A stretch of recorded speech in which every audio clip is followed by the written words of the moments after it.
spoilers are ahead for House of the Dragon fans. Alright, here's a pretty wild fan theory that's been making rounds.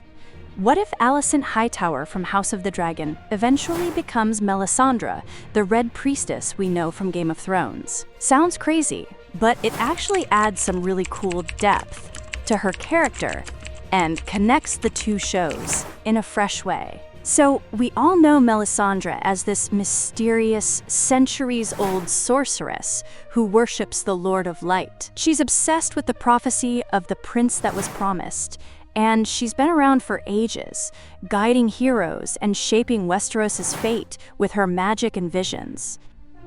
Now, on the flip side, Alicent Hightower is this powerful, ambitious noblewoman caught up in the brutal Targaryen civil war, the Dance of the Dragons. But as the war drags on, she starts to lose her confidence and faith, especially after her son Aemon's violent clash with his brother Aegon shakes her deeply.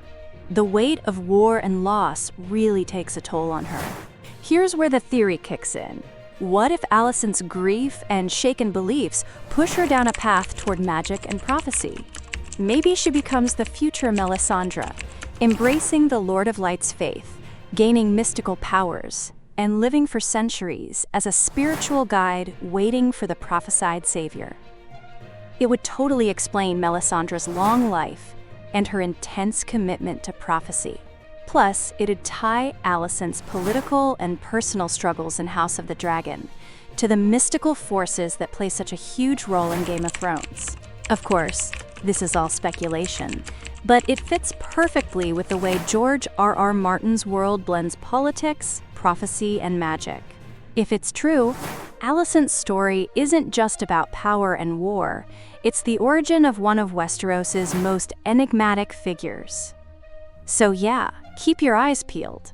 Alicent Hightower might have a secret destiny far beyond the Iron Throne, one that shapes the mystical legacy of Melisandre herself.